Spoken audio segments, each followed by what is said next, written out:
watched that video. She was driving on the golf cart and she said, "Thanks, boo." And we haven't been able to tell Jim anything since. What's up, Jim? I'm surprised you're here. Nor will you ever be able to tell me anything. But first, I have to say this, honestly. I mean this in all sincerity. You ladies know me. I am truly honored to be on Women's Wednesday with two beautiful, intelligent, lovely, charming black women. Truly, this is an honor for me. So I thank you all for having me on. Oh, Jim, thank you so much. Thanks, Jim. Well, you're coming live from the Combine. A lot of interesting things are being said there, as can be expected. You know, we're hearing about T. Higgins, you know, and the Cincinnati Bengals, you know, how he's going to be there. We're hearing about Justin Fields and is he going to get some help? We're hearing about moves that may or not be made and what's going on. But that's not the biggest story to come out of the Combine. Why don't you let us know what that is, since you're on the front lines there?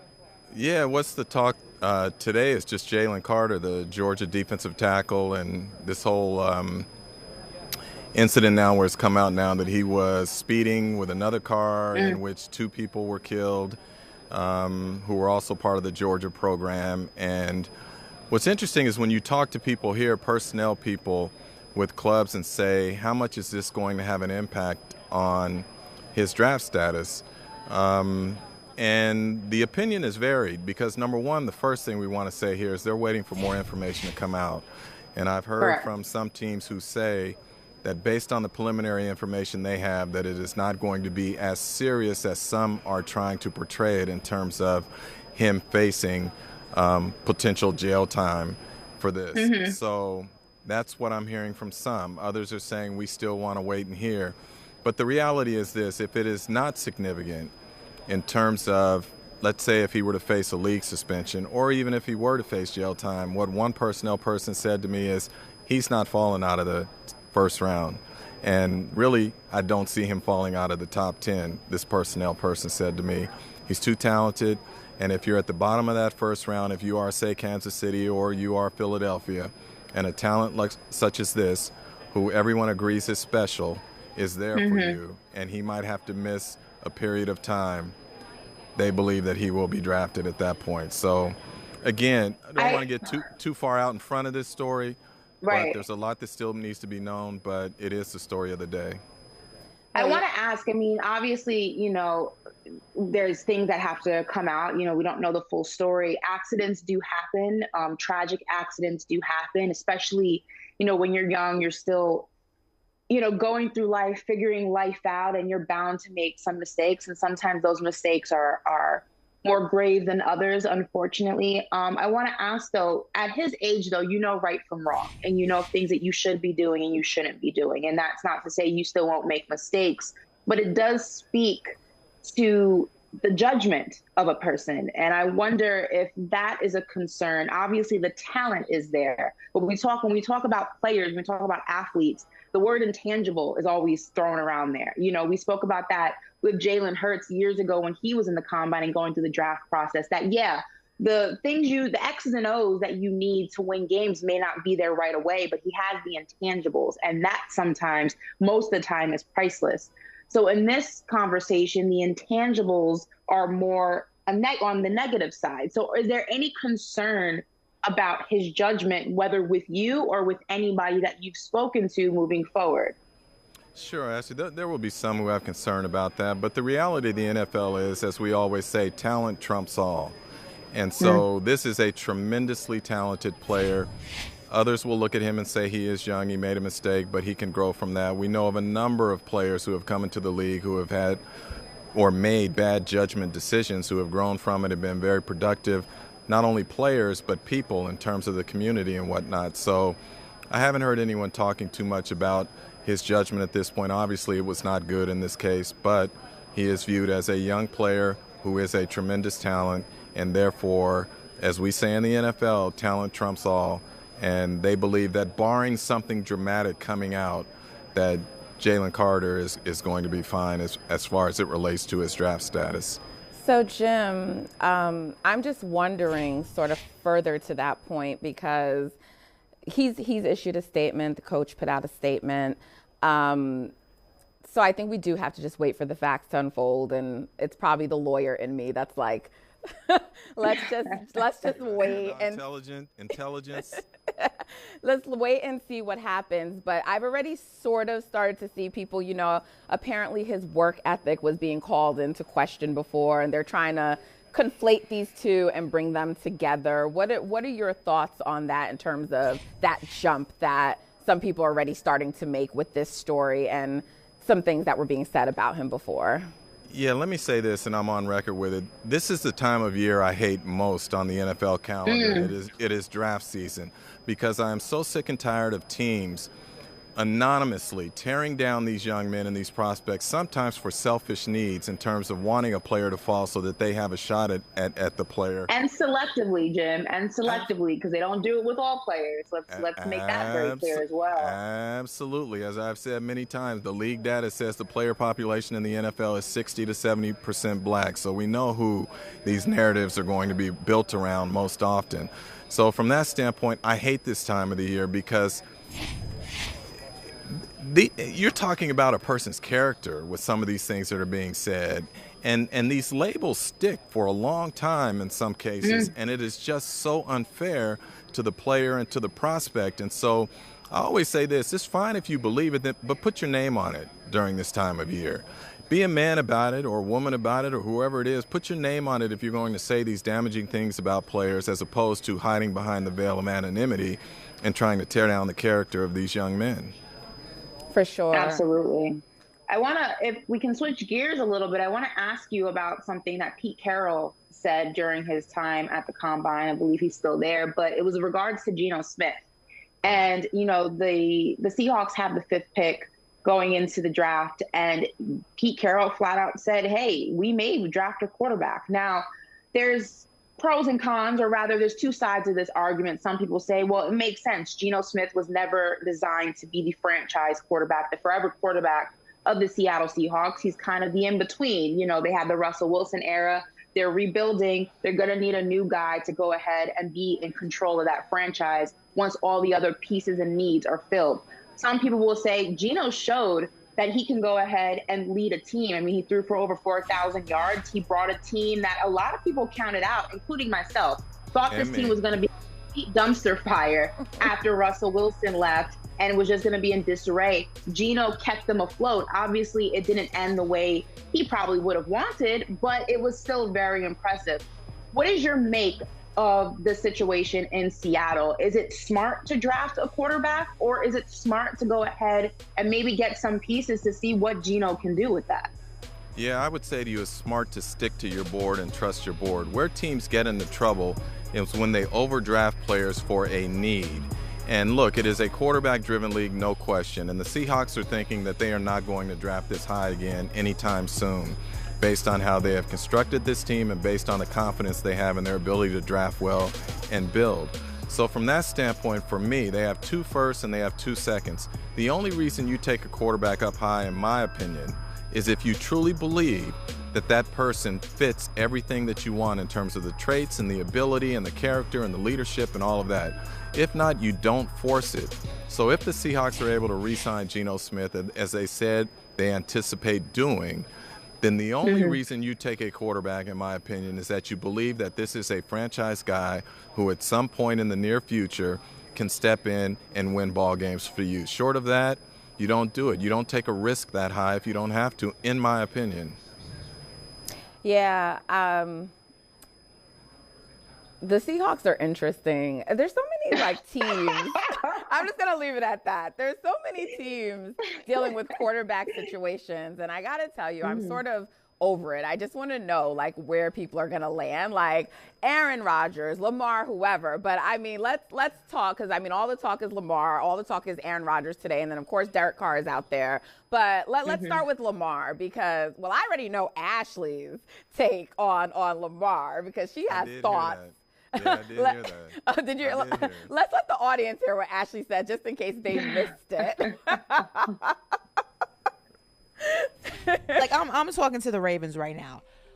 Who the hell do you think is in the draft or future drafts that you are willing to go ahead and play a game of chicken with Lamar Jackson? Do you think the second coming of Lamar Jackson is just sitting in the back of the 5th round of the draft just waiting for you to find him? It's not happening. Lightning doesn't strike twice. You have a guy in front of you who has shown that he can go ahead and produce wins, who has won an MVP, who is liked by his teammates, who is supported by his teammates, who genuinely likes being a Baltimore Raven. He enjoys wearing the jersey that is on his back. He puts the team first. I mean, the list, he's likable. People actually want to go ahead and sign him to endorsement deals, which then again only increases your brand equity as a franchise because your franchise guy is likable. You see him on commercials or you see him in ads or whatever the case may be, and people say, oh, that's Lamar Jackson, quarterback of the Baltimore Ravens. But y'all want to play chicken like you have all this leverage. I'm going to tell you right now, for the Baltimore Ravens, if you are watching me right now, the front office,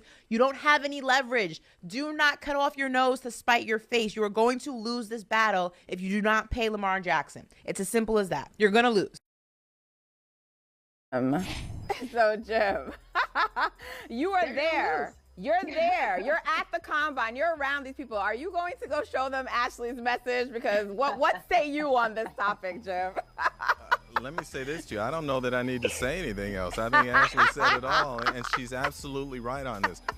I can tell you this for a fact from people I know who are, let's say, in the know. Lamar is not sweating this, right? He's not. He's going to be fine either way.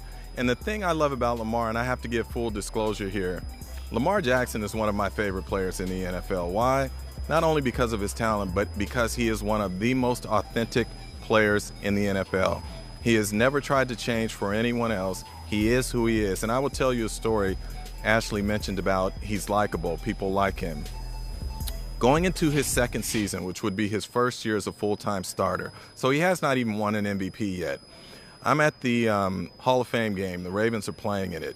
And I'm talking with a member of their front office who had been with the team since it was in Cleveland. And this person says to me, he has never seen teammates respond to a player like they had to Lamar, even at that point. And I said, wait a minute. You had Ray Lewis, you had Ed Reed, you got Jonathan Ogden, Hall of Famers. And he said, no, I am telling you, I have never seen teammates respond to a player like this as they have with Lamar. And so for a young man to win over a locker room that quickly, before he had ever even had a full season under his belt as a player, and then to go on and win an MVP, a unanimous MVP, and we know there have only been a couple of those, to me, the Ravens have no leverage here, as Ashley said. Now, look, they can say we'll franchise him and trade him, but here's the reality, too. I always love teams who think that the grass is going to be greener on the other side. You just don't replace players like Lamar Jackson. And if you do, even if you find someone who can, this offense has been specifically built for Lamar Jackson's skill set, which means it is going to take time to build it around another quarterback. So are you willing to take the 2 seasons, 3 seasons, whatever it may be, to rebuild around another quarterback? And then I can tell you this, what that does is that creates issues in the locker room because you have veteran players who are saying, I ain't got many years left here. I'm trying to win a championship now. I'm not trying to go through a rebuild while you build around another quarterback. So there are a lot of layers to this discussion, and I'm sure that the Ravens are talking about them, but they sort of painted themselves into a corner when the owner came out and said that they should not be beholden to a fully guaranteed deal just because the Cleveland Browns did one to Deshaun Watson. And right now it appears that both sides are dug in, and if I know Lamar like I think I do, and again, him being the most authentic player that I know in terms of what he says he does, I don't think he's going to back down on this. He's not backing down. So I'll tell you that. He's not backing down. And listen, what do they say? One man's trash is another man's treasure, and the Ravens are going to set themselves back years if they let Lamar Jackson walk away. There's not another Lamar Jackson waiting for you, Baltimore. If you let him walk, you will pay the consequences. That will not be a destination that anybody wants to go to for a very long time if you let this situation take the direction of just being spiteful. He has already proven that he can win games. Yes. Has it been in the postseason? No, it's been one playoff win, but there's a lot of factors that fall under that. It's not just the quarterback. You have to go ahead and surround him with the pieces that he needs to be successful. But another Lamar Jackson is not waiting for you. Don't do this, Baltimore. Don't do it. You're going to lose. and I'm going to say this to you. They have a new offensive coordinator this year, right?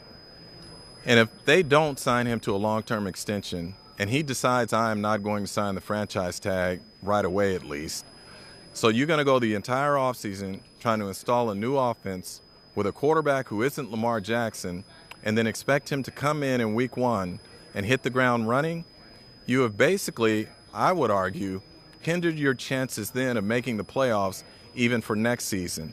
So I would say if you are going to do this, whatever you are going to do, you need to do it quickly because you need to have your quarterback there this offseason, learning that offense, building that chemistry with his teammates as you learn that new offense, as opposed to saying we're going to play chicken with Lamar and hope that he comes in week one and think that you're going to hit the ground running. Quick question before we let you leave, Jim, because Nat and I are thinking about going on a darkness retreat. Aaron Rodgers, retirement or new team? Where is it going? Or is he going back to Green Bay? What do you think? Ashley, he ain't leaving $60 million on the table. Aaron Rodgers will be playing somewhere this season. I don't know if it will be in Green Bay.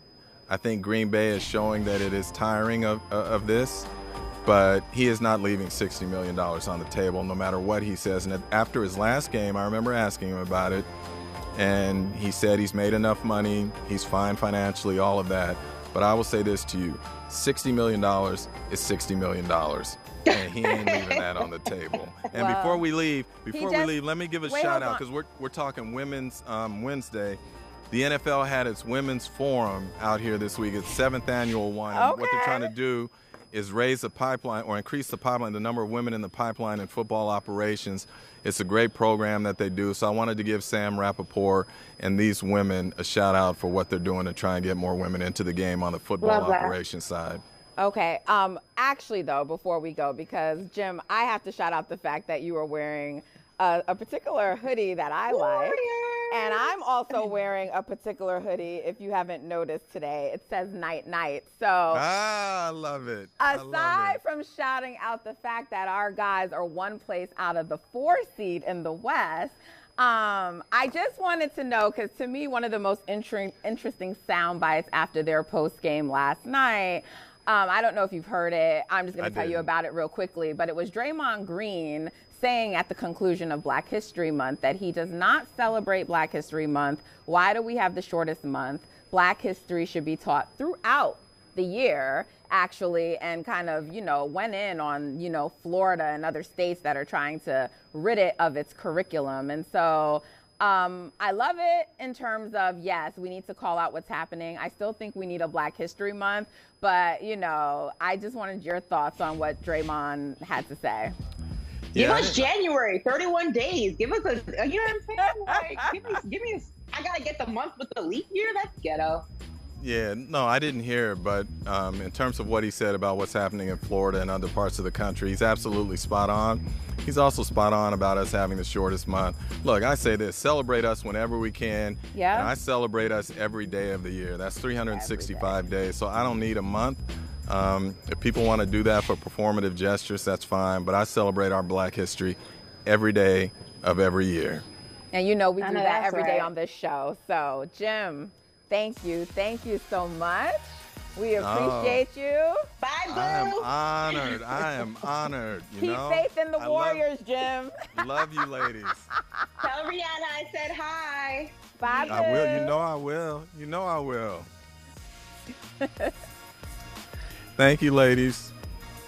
Hey, thank you for watching Brother from Another. If you haven't hit that subscribe button, go ahead and do that now. Don't forget, you can catch us 3 to 4 weekdays on PeacockTV.com and on Sirius XM Channel 85.